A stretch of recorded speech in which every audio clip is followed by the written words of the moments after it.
Hello, middle ed friends. Um, Dr. Dubé coming at you with your very last recording for the year. Hooray, you must all be shouting. This is just a short PowerPoint just to kind of get things wrapped up for you and give us some things to think about and talk about when we meet in person in Zoom. And so, just to wrap things up, we're going to dive right in with what's due and when. Due today, meaning on Thursday. Um, I know I'm posting this a little bit earlier just to give you a heads up, but due on Thursday, your master list of accommodations. That's just one per exceptionality group, and it's already set up as a group assignment in settings, so one person per group should submit it. You should also link that in your classroom management plan. So you'll be both turning it in, I'll be grading it, and the rubric is there in the assignment, so you can see how I'm looking at it. And then you'll be linking it in and discussing it in your classroom environment plan, classroom management plan. So that's the first thing. And then, of course, the last thing is what's due on May 5th at 10 a.m. Your classroom management plan and management and motivational plan on Canvas. I'll go over section 11 again in a minute. You should have everything else at least started. And when we meet on Thursday, be ready with questions about all parts. That is your assignment, to be ready to ask questions about all parts. Okay. So, what can I do to help you get ready? Well, first of all, I wanted to talk about this idea. I never said this. It's amazing how things come up in conversation. I remember to say them in a regular class, but it changes when when we're doing this online. There's not as much back and forth. I want you to understand that it is not your job. Like we talked about how to recognize traits of a student with autism or with an attention disorder or with an emotional behavioral disorder, because we want to be able to help them regardless of whether they get services or not. But it is not our job to diagnose. Once again, it is not your job to diagnose. You are not to diagnose. If you notice things, you need to tell a guidance counselor or an administrator. There's usually one administrator assigned to the special education team about the behaviors that you noticed and the difficulties you've noticed. But you never, ever, ever, never, ever want to call the parent and say, I think your child has ADHD. That is not for you to determine. Now that you know how to recognize it, you'll know how to report such flags to the special education director, the guidance counselor, et cetera. But you don't have those conversations with parents. Now you can say, I've noticed he's had trouble paying attention. I've noticed that he has trouble making eye contact with his classmates. You can say those things to a parent, but you do not bring up a label or a diagnosis in any conversation. That is not for you to do. The reason we talked about the characteristics of these different exceptionalities is one, so that you can tell a guidance counselor or a special ed team member if you see them, and two, so that you can, if you notice that, you can help them regardless of whether or not they have an IEP.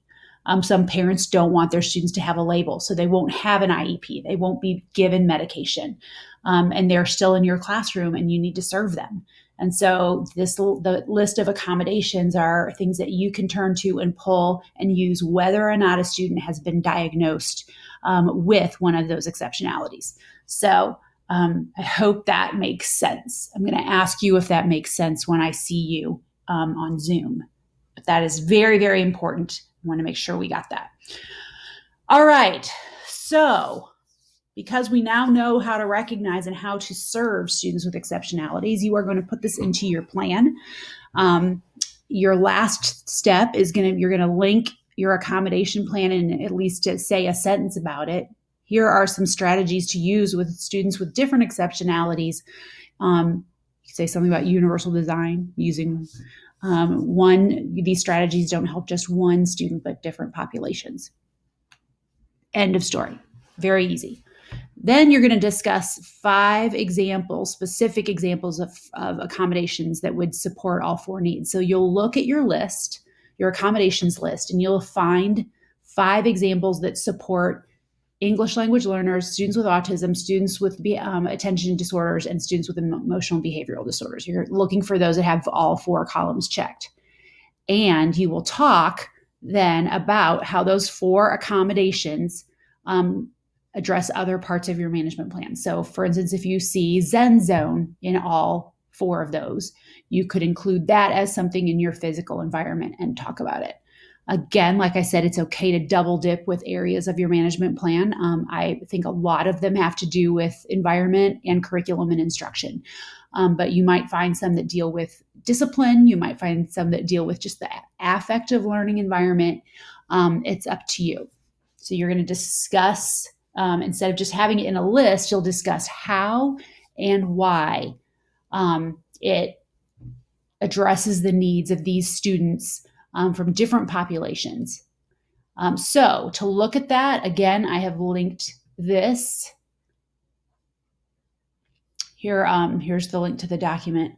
So the calm corner, it's gonna, she describes it first of all, and then she says it's gonna help students with attention problems because of this. It's gonna help students on the spectrum because of this. It's gonna help students with emotional and behavioral disorders because of this. We didn't do this one. And it will help students who are learning English because of this. So that is, in effect, what we're looking for here. Daily schedule with success criteria. And this is the physical learning environment. And it helps these students because, and these students because, and these students because, and these students because. So I hope that this is making sense. If this one is overwhelming to you, because it's outstanding.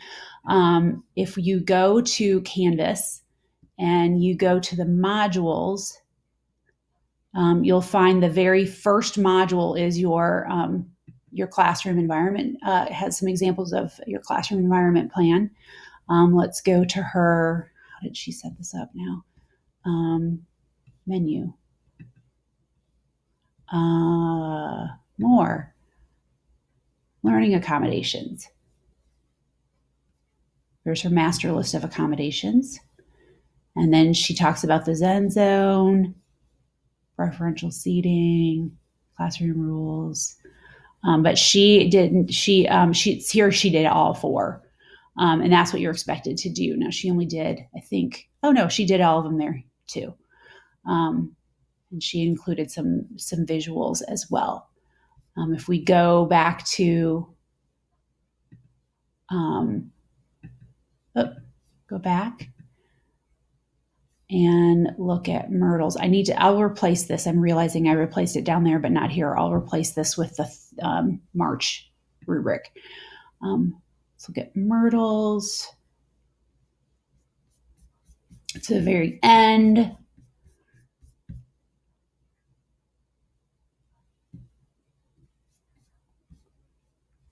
Okay. This is the discipline plan. Okay, I don't know where it is in here. It's somewhere else. I think she did it differently and weaved it in. Sorry. I think she wove it in the different sections of the, unless I'm just not. Aren't you glad that I'm wasting your time by thumbing through an example? So sorry. Okay, here we go. Here, so yeah, it's mixed in a little bit more. So I would use the example that I posted in the PowerPoint, this one right here, or Ellie's example. I think that it's easier to digest. Myrtle did it, but she did it in a way that's a little bit harder to digest. So look at those 2 for your examples. It's not cheating to look at an exemplar. An exemplar gives you ideas. An exemplar shows you what the expectations look like in action. And that's why they are posted. So it is okay. All right. So we've already done that. Check out the exemplars in the first module. And again, I'll replace the old rubric with the new one there. It's in week 10, but I'll also put it in that first one. And then I also want you to take a look at some resources that I set up for you in the last, these are things that we're not necessarily going to get to, but I wanted you to have access to them. So additional resources I will publish it right now. The basic IEP.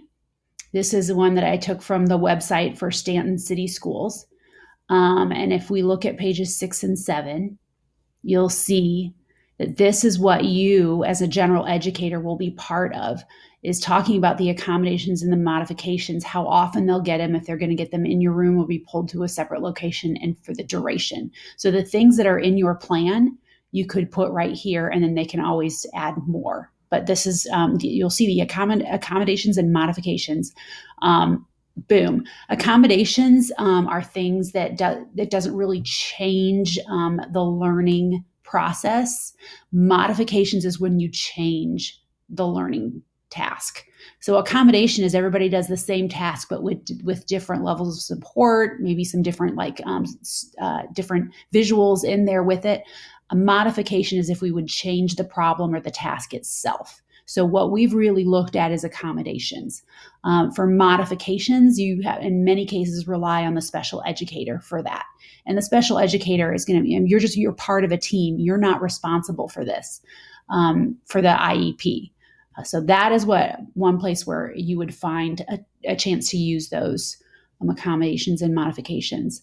What you are responsible for is a 504. A 504 is when you and for us, it was our team would say, all right, so this child either was not found eligible for special education, or the parents wanted to opt them out, but still wanted them to get help. So they wanted them to get help, but without a label. If that happens, then you've got here, here it just says accommodations. We're not doing any modifications. We're just doing accommodations, like the things in your list. So what academic and environmental accommodations, you would look at that plan and you can plug stuff in here. You could lead your team in that discussion.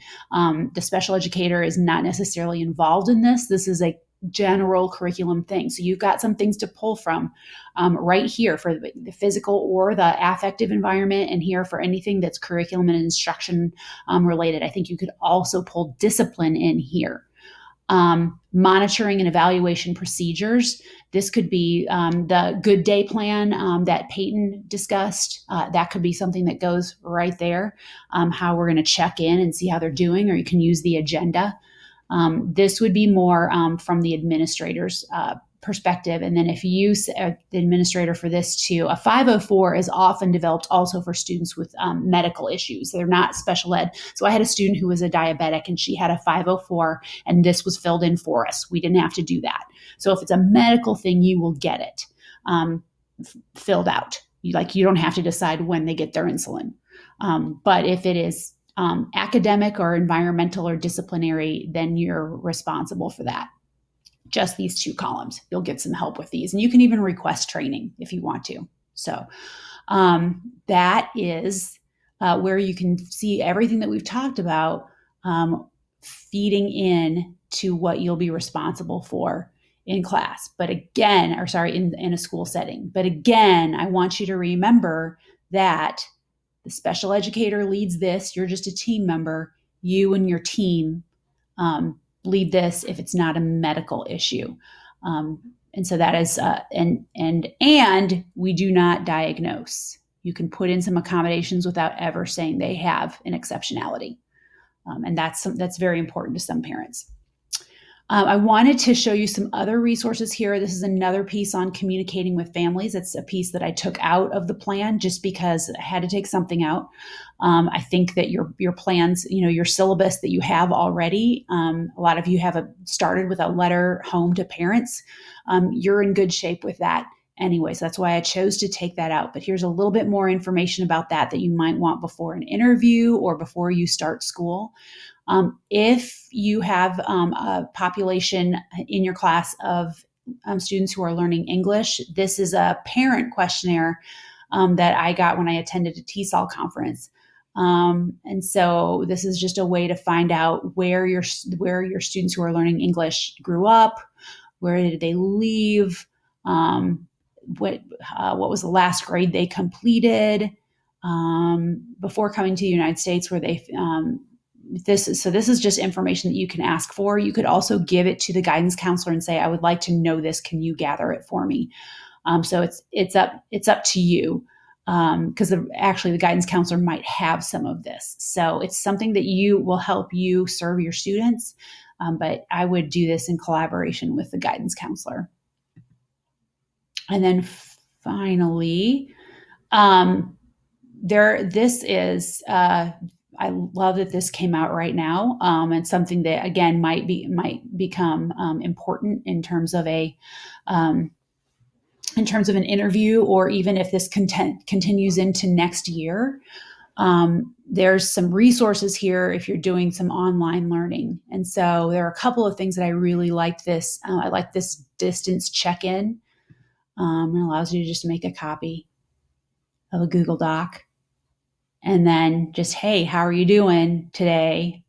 Why do you feel that way? How's digital learning going? What are you planning to do for school? And it'd be helpful if the following checked in with me. So it might, if you are, if we go back to distance learning, online learning next semester, which is a distinct possibility. They say there's another wave coming. I want you to be equipped with things like this. This is something that you could send out yourself, or you could work with the members of your team and send it out to just the students in your advisory. I think that's what it's designed for, is to send it out to students in your advisory if you have an advisory. If you don't, then you might want to send it out to all your kids, or just have team members decide that they will do it with their homeroom. Some other cool things at this site. Shoot. Well, where was that? I have a lot of tabs open, as you will see. So that's my favorite thing on that list. Another thing that I really liked was, where is it? It's where is it? Success bound, knowledge is power. Oh, video library of activities for SEL learning. A kindness journal. This was kind of cool. Ways that you can just journal about how you're being kind at home. Oh, it's the kindness bingo. That's what I liked. Another thing that you can just make a copy of and download. And you can use these things in your classroom management plan if you want to. You can just use them as is. So I fixed something that was broken. I helped a neighbor. This is probably not very, if I can go over here, zoom in.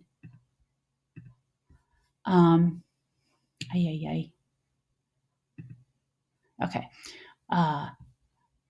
Family member who doesn't live with you, fix something that was broken, saw a current news story about kindness. That's the end of every newscast on prime time. Create your own, get to pick your own thing, then helped a family member. Like, this is just a kind of a fun thing to have students do. So there's a lot of good stuff at that site. I think I can only there. I would make sure to bookmark this, because there's a whole bunch of stuff that you can use if you need to continue with distance learning, God forbid. All right. So going back to the PowerPoint. Oh no, I wanted to make sure did I talk about everything in the module? Let's go back to the module. I think there was one thing. Oh, yeah. One thing left. I love this plan. This is Teaching Secrets. This is something that if we were in class, we would have actually done this together, all in the same day. But it's a way to kind of get to know your students through seating challenges the first week of school. It will load eventually, perhaps. But we actually, if we were meeting in person, it would have been week 14, because this week you would have been at my house eating lunch and asking questions. But this says, like, the first day, students have to go out into the hallway and then come back in and line themselves up, like alphabetical order, and then you have to have numbered seats so they know where to go to, or numbered tables. And then the next day they do it a different way, and next day they do it a different way. And it's really a really fun way to get to know students and kind of watch their interactions with one another and get to know their personalities in a very quick way. I'm sorry, this is not loading. I will try to link I did the PDF on purpose just because the blog, I was afraid it wasn't going to come Oh, there it is. Okay. So day 1, greet each student at the door, write classroom, and then they sit in the numbers just so they get that. And then day 2, line up in alphabetical order with your last names, and then blah, blah, blah. Day 3, meet each student at the door with a little slip of paper that tells them what to do, and they have to do it in silence and go in and sit down. Day 4, sort yourselves into 2 groups, those who are wearing sneakers and those who are not, blah, blah, blah. And day 5, it's just a kind of an interest thing. So it's a really fun way to start. And actually, like I said, we would have done it had we had the time. So those are the things available to you, just additional resources. I would, if I were you, bookmark them, maybe download some of them, save them for your first class, your first year, just so you have an idea of what's going on there. So returning to our to-do list, due on Thursday, your master list of accommodations, 1 per group. Due May 5th at 10 a.m., your classroom management plan, all sections. We've just gone over this. Be ready with questions for me when we meet on Thursday at our usual class time, 1:30. I want to leave you with this. This is a picture of a building in the Lincoln Park neighborhood of Chicago. And this is the front, but there's also a side entrance off over here. And my co-author, Jessica Hockett, lives in Chicago. And so she was walking from a restaurant. Her husband works in restaurants. So they eat in restaurants all the time. And now they have to eat at home and they're having a hard time with that. But anyway, she was walking by and on the side, she noticed a door. She actually went home, and because this is who Jessica is, she went home and looked up this address and found that it had been at one point, and you can't see underneath this, but it had been a Lutheran congregational school. So that's why it looks so kind of institutional. Like it's a house now, it's a single family dwelling, but it used to be a Lutheran congregational school. But what she really liked and what she took a picture of was the door on this side, which is the door they use most frequently. And you see here that this door, and I actually she took me by the house like when I went to go visit. This door these are all peepholes, all peepholes at different little things. And then this universal design for learning, this long handle, so that kids, no matter how big or small, would be able to access, what's going on out there, would be able to get into the door, into that really cool house. And so that is my hope for you is that I know you already had a lot of cool plans for what you could do with your students. You had a whole 4.5 years before I met you, where you were coming up with cool things to do with your kids in your classrooms. I hope that this semester you found ways to make those things, those really cool things, accessible to everybody, whether that's the environment or your curriculum and instruction or your discipline policy or thinking about grades, that this semester was a chance for you to think about all the stuff you already knew and how to tweak it a little bit to make sure every one of your students has access, feels invited in, feels known and loved and seen. That's been my goal. So thank you guys very much for an amazing semester. And please stay in touch. Here's my Bitmoji, feeling the way I do. I've got here's my Twitter, here's my email, here's my phone number, there's my website. It's ChristinaDubé.com. It's pretty easy to remember, but please stay in touch. I'm sad that we didn't get to finish the semester together, but I'm hoping that we will see each other at graduation. And then, just as an awkward note, please complete your course evaluations. My Bitmoji used to be dressed up, but then I had to change into casual clothes for quarantine. So do please complete your course evaluations. They are really important. My department looks at them. My new dean will look at them. And then I look at them. My philosophy is that wanting to be the best teacher you can be means that you never fully arrive. So looking for feedback so I know how to get better. Thanks, you guys, and I look forward to seeing you on Thursday. Have your questions ready. You're the best.